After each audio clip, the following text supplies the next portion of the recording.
So how many times have you looked at your scorecard after a round of golf and it's read 4, 5, 4, 5, 4, 4, 10? We've all been there. We've all had that one disaster hole that spoils your day, it derails your round, and it is incredibly frustrating. Well, in today's video, we're going to give you some on-course tips that you can employ to make sure you never have another disaster hole again.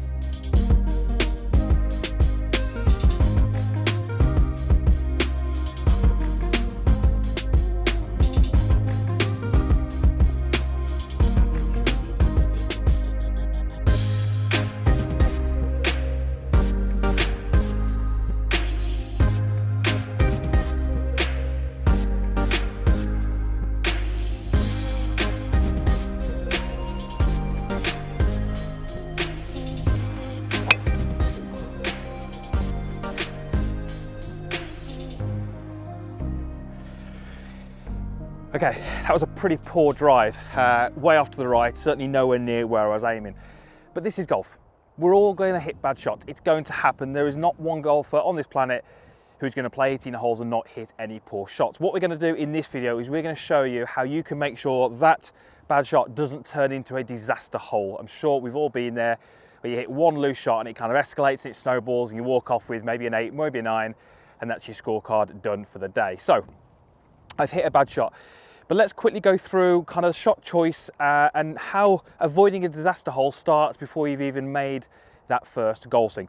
I really need to know what is my shot pattern. What am I more likely to do with the driver? I know that with my driver, I'm more likely to miss to the right of my target. Yes, I'm going to hit some shots left, but I know that my pattern is I either hit the ball pretty straight or I tend to lose it to the right. So if this hole here was out of bounds all the way down the right-hand side, driver probably isn't the club for me. I might want to go back to a 3-wood. It's a par 5, maybe take a 3-wood, maybe take it as a 3-shot hole rather than trying to hit driver off the tee. As it happens on this hole, to the right of the fairway is just a little bit of rough. There's a couple of trees on the road and there's not really any danger. So I was actually okay to use that shot. I've missed the fairway, but it's probably not going to mean it's a disaster hole. So the first thing is just a little bit of course management. Know your shot pattern. Appreciate that even the best golfers are going to miss driver, 30, 40% of the time. You look at these top golfers, they're hitting about 50 to 60% of fairways. So 40% of the time they're missing fairways. You need to know roughly where you're going to miss it and then figuring out what is where your miss is likely to go. Is it safe, or do you need to maybe look at a different shot option or something a little bit different from the tee? So let's get down there so we can find that ball and see if we can make sure that that shot doesn't turn into a disaster hole for me.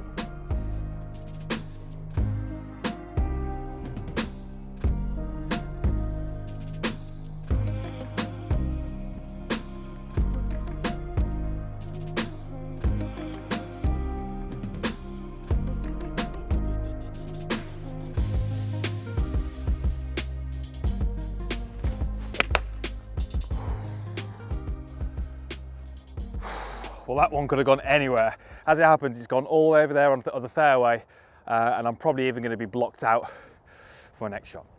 So the second thing that you need to do to make sure you avoid a disaster hole is don't do that. Too ambitious when you've hit a bad shot. This is where my tee shot finished. It was okay, I've missed the fairway, but as I suspected, I'm going to find my ball. The rough isn't too penalising. What I really should do is knock the ball back into play, accept that I've hit a bad shot, take my medicine, but just get my ball back into the middle of the fairway. I was attempting a shot there, which I think I could probably only pull off maybe 10 or 15% of the time. Try and go by the rule of 70-30. If you think you can pull the shot off 70% of the time, then maybe go ahead and play it. If it's less than 70%, that one certainly was less than 70%, don't play it, because that first shot, which wasn't a great shot, I've compounded the problem by trying to be too aggressive with my second shot. What I really should have done there was taken my medicine, appreciated that I could still get the ball a good 60, 70 yards down the fairway, but going out this way was always going to be a safer shot. Yes, it might cost me a shot on the hole, but it means that I'm not going to run up an 8 or a 9 and destroy my scorecard. So don't be that golfer who tries to be too ambitious, because that is a great way to run up a big number. So the next point that we need to talk about if you're looking to avoid a disaster hole is don't make emotional decisions on the golf course. I found myself in this situation. I've got to the flag, I've probably got somewhere in the region of 260, 270 yards. I'm on a slight downslope. It's pretty cold. I could get it there with my 2-iron. Now, if you were to take this situation in isolation, 99 out of 100 times I would be hitting a layup because I know it's not really worth going for it over that water.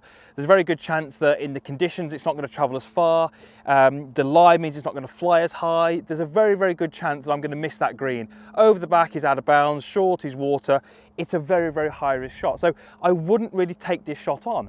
However, if I've hit a poor tee shot, if I've had to chip out sideways, I may feel I've lost a shot already. Therefore, emotionally, I'm already frustrated. I feel like I've lost a shot. I'm potentially going to try and make that shot up by being more aggressive here than I would normally. It's an emotional decision. If we were to say, take this shot in isolation, I'd never go for it. But because of what's just happened, I'm very, very likely to think I need to be more aggressive. I need to get that shot back by hitting a shot that's just not on. So I'm going to put my 2-iron back and I'm going to play the hole as I would in any other situation. So for me, it's an 8-iron into that layup area, and I still give myself a chance of getting up and down from there. So that's pretty much a 1/2 to 3/4 8-iron. Never going to miss the fairway. I'm always going to put it in play. I can now take my chances from there. So again, we're trying to not compound the problem. We're trying to make sure that the shots we hit don't lead to more disastrous shots. Don't make emotional decisions. Make decisions based on what you see and make decisions based on what the odds tell you you should do. That is definitely a way to help you avoid a disaster hole. I knew I shouldn't have hit driver off that tee. It's never driver off that. I always miss it right. Should have hit 3-wood. And that second shot, what was I thinking about that second shot? I should never have gone for it around that tree. I knew I should have chipped out. God, I wish I'd learn from my mistakes.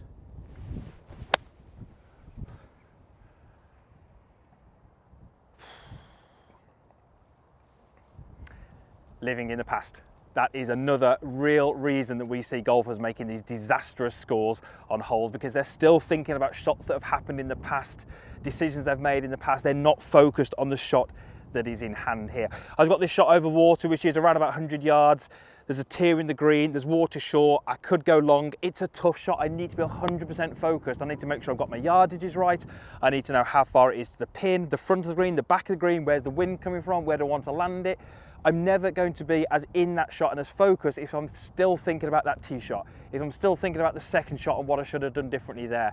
Take each shot individually, focus 100% on that shot, and go by the 10-yard rule. The 10-yard rule is very simple. Once I've hit a shot, whatever it may be, a good shot, a bad shot, I walk 10 yards. Once I've walked 10 yards, that shot is gone. I cannot think about it again. So it's okay for me to analyze it, to think about that was the poor decision, or I did this wrong, or I should have done that right. That's fine, because we need to analyze and reflect on each shot. But once I've walked those 10 yards, that shot is done. It's gone. I can't think about it again.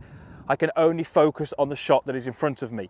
Most of the shots that you hit on the course, like this one, will require a lot of attention. There's a lot of things that go into this shot. I've got to get the right club, all the distances that we've spoken about. So we have to be 100% focused on that shot.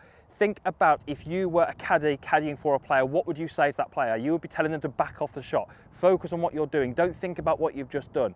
Those are so common things that we see on the golf course. Golfers thinking about things that have happened in the past.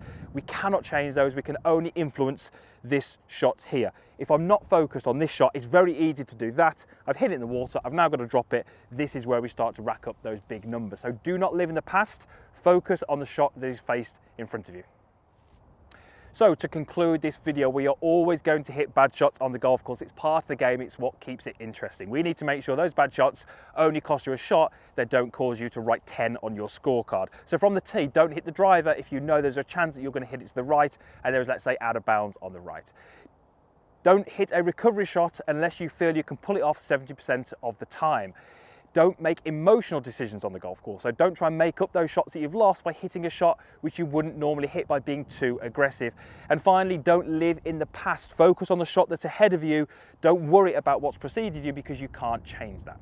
So employ those things next time you play, and hopefully the worst score you'll have will maybe be a bogey or a double bogey. It won't be that 10 which derails your round. Thank you very much for watching. I really hope that was helpful to you. Some practical things that you can apply next time you play. If you did like the video, hit the like button. There's a comments box down below, and there's also a link over here which will allow you to subscribe to the channel. More content just like this coming each and every week, helping you play better golf and enjoy your time out on the course just that little bit more. Thanks for watching. We'll see you back here again soon.